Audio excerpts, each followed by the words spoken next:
Welcome to the Winederlust Podcast. My name's Jeanene and I run a wine events business in Canberra.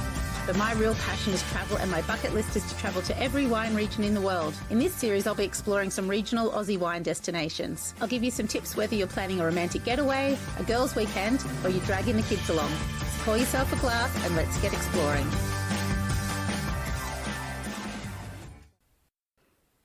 Hi Winederlusters and welcome to Series 2 of my podcast. In this series, I'm travelling to a few smaller and less known regions. Regions that are perfect to incorporate into your next beach holiday or that you can spend a few nights at in between capital cities. In this series, I'll be exploring the Granite Belt, which is up near Stanthorpe in Queensland, Hastings River, which is near Port Macquarie, Gundagai in regional New South Wales, and the far south coast of New South Wales, which I've seen referred to as the Sapphire Coast or Narooma Wine Region. Particularly if you're interested in trying alternative or emerging varieties, or you're wondering how the wineries are coping after the Black Summer fires last year, you're really going to enjoy these. But in this episode, I'm talking with celebrity chef Paul West. You may remember him from River Cottage, Australia, but he's been super busy since wrapping that show up. Him and his family did move away, but the South Coast lured them back, and he's now based in the lovely beachside town of Bermagui. In the past few years, he's released a cookbook, the Edible Garden Cookbook and Growing Guide. I have a copy and I'm a huge fan of it. There's the marinated skirt steak tacos that I put together for my family, and even my very fussy son liked it. And he's also the ambassador for the Narooma Oyster Festival, which is coming up shortly on the 30th of April this year. So I moved this episode up to the start so you can hear all about the Narooma Oyster Festival. I don't even really eat oysters, but I'm very enticed after hearing Paul speak about it. So if you're anywhere near the south coast of New South Wales or wanting to get in on those discounted flights to Merimbula, coming up for the festival would be perfect timing. I was really stoked when Paul accepted my invitation for a chat. Everything you have seen about him on TV, he was exactly the same in person. He was very warm and generous with his time, and I learned a lot about oysters. Like wine, they're influenced by the terroir, which I thought was really fascinating. I really enjoyed my time talking with Paul, and I hope you will too. Thank you so much, Paul, for joining me today. This is really exciting for me. I was looking through your Edible Garden Cookbook and Growing Guide, and I've got my copy ordered, but I loved that you've got growing gardens for all different sizes, whether you're on a balcony or got a big yard, and all about the composting, because I'm trying to master composting. But I understand you're working on a new cookbook. Do you want to tell us a bit about that? I am. So it's thanks for asking, and I'm glad you enjoyed the Edible Garden. So I'm working on another cookbook that is still helping people to learn how to grow their own food. I work with an organisation called Grow It Local, and they have identified that one of the major factors to stop people from growing food is they feel like they don't know how, and there's no kind of ready or easily digestible resource. There's lots of materials out there, but it's kind of hard to get someone really holding your hand through growing food. So through the next book, I hope to continue to help people to feel confident enough to take on gardening. It's not like a masterpiece on gardening by any stretch of the imagination. And I think maybe that's what I found, that a lot of gardening titles were kind of aimed at gardeners. You know, they're like really kind of these amazing manuals, many of which I have. But for someone who's never started gardening, it's kind of like picking up a book on sailing. Yeah, you know, so assumes knowledge. Yeah. What? The what? Isn't that the rope? So, yeah, it'll revolve around the 4 seasons, because most of the people that are my audience kind of live in the southern fringe of Australia, from kind of Brisbane to Perth.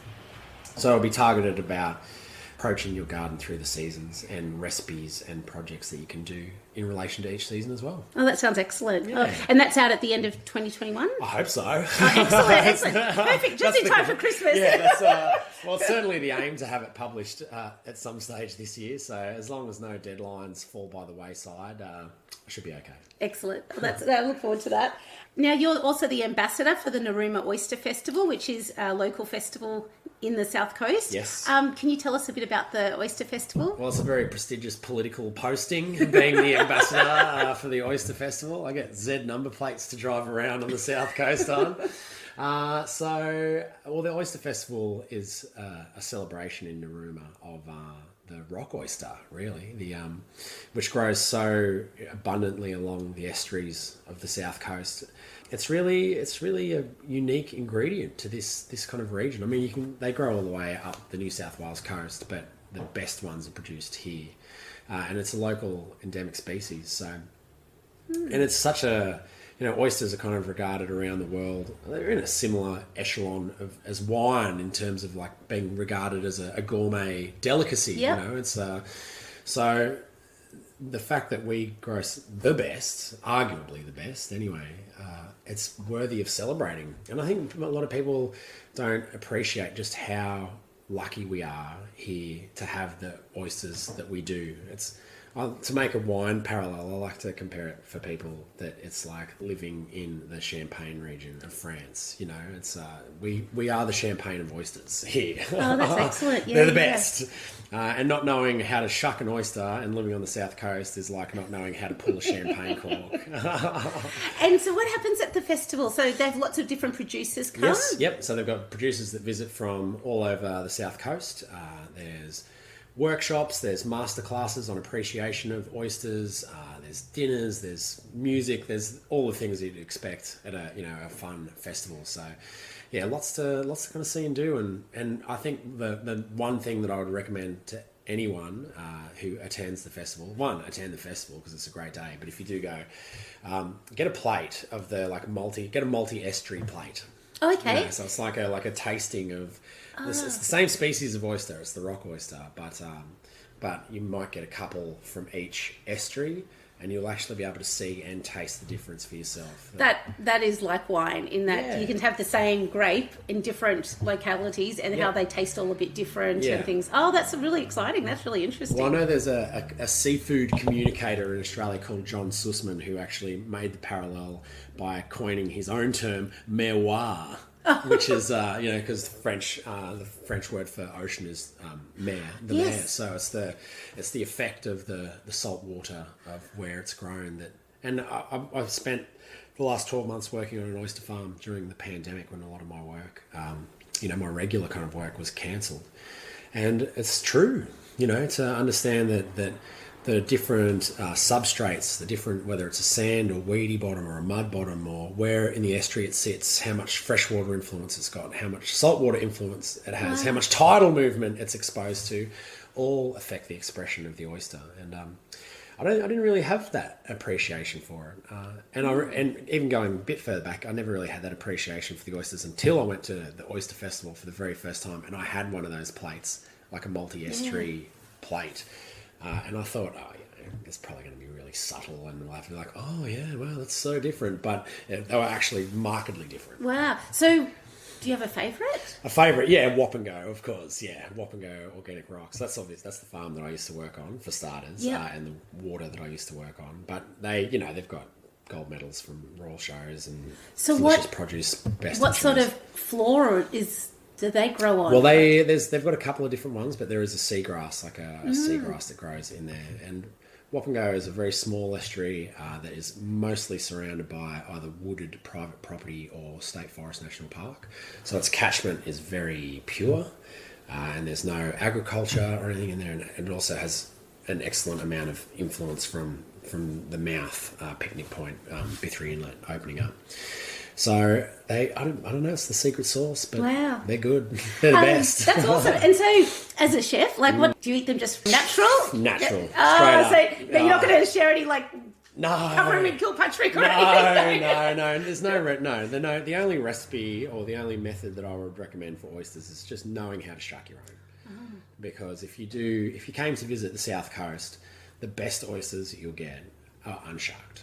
You've got it, and because it maintains all that liquor, all that salty brine that's in them, and even if you get them from the fish co-op or a good local butcher shucked, it's just not the same.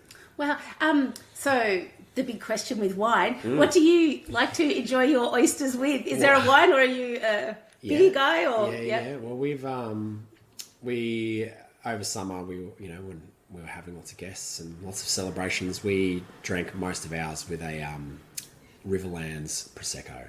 Oh, nice. So, yes, kind of like South Australian, Victorian border Prosecco nice and dry, and those little, those kind of little bits that I'm really bad at describing wine. So you might be like, wait a second, that's like not that's nothing like a Prosecco. The dry, but with that kind of like a bit of appley kind of sweetness to it. That sounds lovely. Yeah, so yeah, and we find that just really goes well with the oyster, because the dryness kind of cuts through that, because oysters, especially in summer when they're in prime condition, are quite fatty as well, so they get that really creamy mouthfeel, and the sharpness of the Prosecco cuts through that beautifully, but doesn't overpower it to the point where you lose the mineral finish on the oyster, because when they're in really that prime summer condition, you get the really fatty feel first. You have some Prosecco to kind of cut through that, but the mineral flavour of the oyster lingers for like 30 seconds or more, especially the really good ones. I'm not even an oyster eater, and I'm feeling enticed. Oh, Jeanene! I usually would have some, but I've just stopped working at the least, so my oyster supply's dried up. You've got to have some while you're down here. You've got to do it. Well, my husband's had some. So. Yes. I won't steal one of his, because that definitely sounds good. Yes, you got to do it. Yeah. So I understand you were born in the Hunter Valley. Correct. And you've lived in Melbourne and travelled around Tassie, so they've all got great wine regions. Have you got a favourite wine region in Australia? I grew up in the opposite end of the Hunter Valley to the wine region. I was up at the kind of horse and mountain end. So to this day, I've never been to a cellar door in the Hunter Valley ever. That's I remember when I moved to Newcastle and it was actually much closer. I was, kind of a share housing, student apprentice. Not so I didn't. The time of your life. Yeah, exactly. It was, it was kind of just seemed beyond. Beyond my, financial abilities at that stage. But then, working in hospitality and becoming a chef in my early 20s obviously gave me much better exposure to the world of wine and an appreciation for it. Yeah, I think the bulk of the wine that I drank before becoming a chef was out of a goon bag. So I think we all did that when we were younger, don't worry. Yeah, that's right. Nothing wrong with that, But then, working in hospitality, it definitely opened up my eyes to just how good wine can be. And I think that then when you're working in a restaurant context, you actually also get to try good wines. And if you don't have that education around it or an understanding of wines, then it's kind of really nice to have someone else say, here's a nice wine. Because when you just go to a bottle shop, if you don't know, you're kind of going on the label. Yep, you're like, the price and label, you're like, I think I like this variety. That label looks pretty jazzy. Yep. I'll take that one. It's the right price. But yeah, then working in restaurants, and especially when we moved to Tasmania, we worked at a restaurant, my wife and I, called Smalt down there in Hobart, and it was always flat out. And the owner had a really deep appreciation of wine and a real focus on Tasmanian wine, not exclusively, but a very, very strong Tasmanian wine list. And that really gave me the appreciation for colder climate red varietals, a lot of the ones that we kind of associate with being Australian wines, like those robust Hunter Valley, Barossa reds, but then grown in Tasmania, like a Tasmanian Shiraz, was so much more accessible and open. It was like there was more for me in my untrained palate anyway. I could kind of get I could see or taste the flavors better because it didn't have that huge tannin hit to kind of navigate through as well. Yeah, it's a bit more subtle quite often. Yeah. And the subtlety. So we had a strong focus on not just Tasmanian wines, but the wines of the kind of Derwent Valley and the Cole Valley, which is just to the east. And so things like Frogmore Creek's, wine, which was a really delicious Pinot. And you love Tassie? Love Tassie. Yeah. We lived there. We lived there for 2 years and really loved it. And the other region that I'm really enjoying at the moment is the kind of Western Snowies, like Tumbarumba, Tumut, around that area. Obviously, they were hit very hard, a lot of the producers over there, by the black summer fires. But the wines that they were producing before that were similar to that Tasmanian, that cool climate, but maybe that's a bit more different again because the summers obviously get hotter on the Western Snowies than they do in Tasmania. So, but yeah, my two picks would be the kind of the two regions, the two valleys around Hobart and the Western Snowies. Oh, that sounds great. Yeah, that's fantastic. I also was seeing that you've done some episodes for Backroads on the ABC, and you've travelled a fair bit. Can you tell us about one of your favourite places that you visited? Yeah. And also, for people travelling around, some travel tips that you might have. Yeah, well, I'm actually about to go on another backroad shoot tomorrow. Oh, fantastic. So you're lucky to me. Great. We're going to the Eyre Peninsula to go from Port Lincoln to Streaky Bay. So I'm looking forward to that.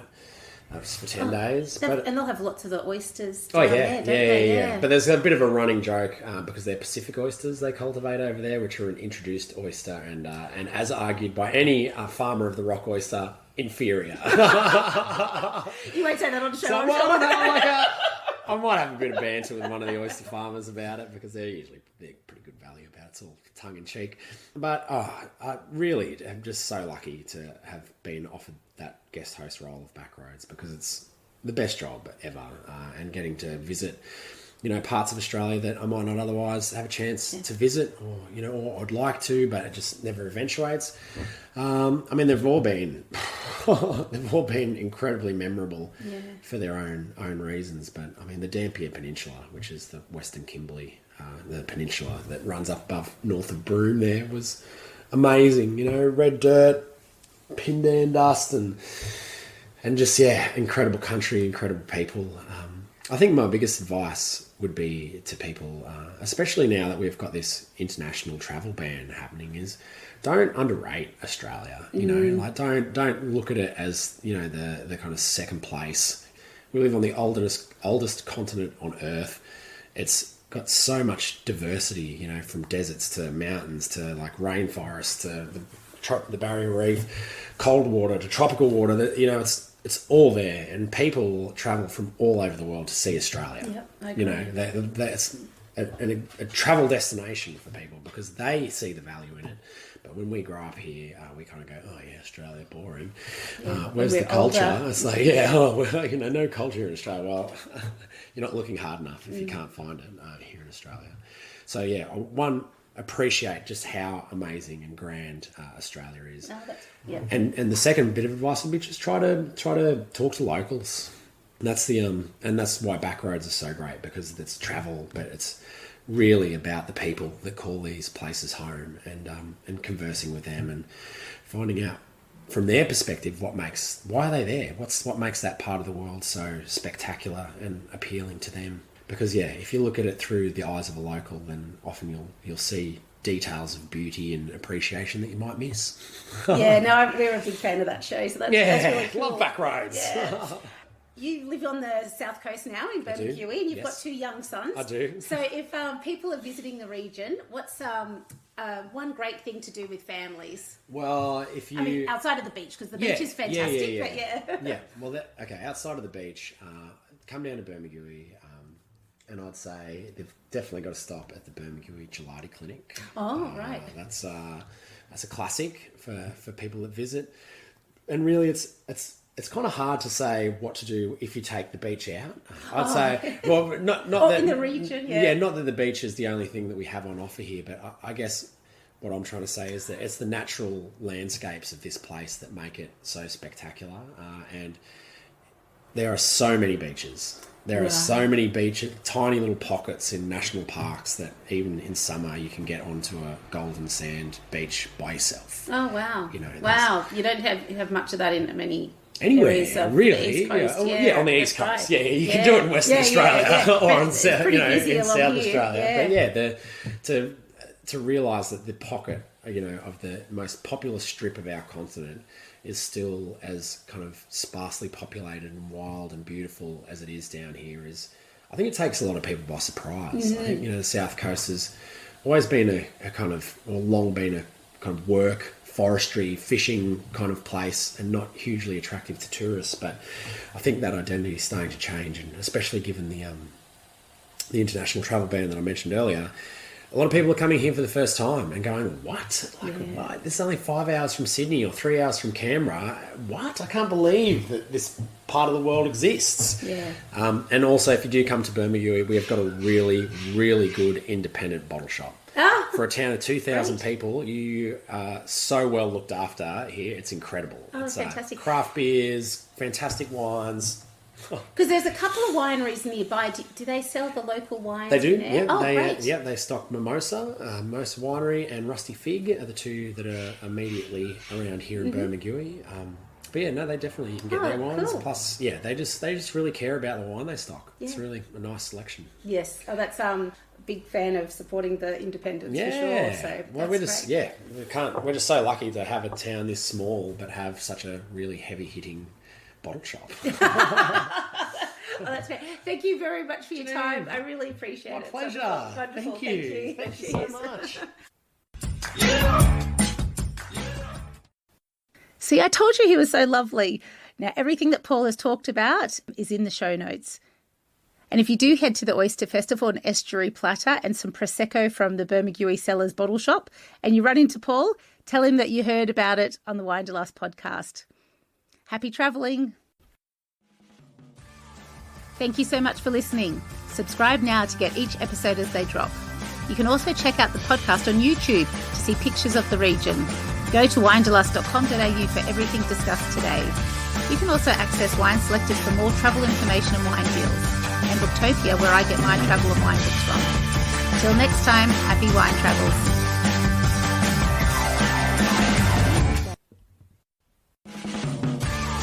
Welcome to the Winederlust Podcast. My name's Jeanene and I run a wine events business in Canberra, but my real passion is travel and my bucket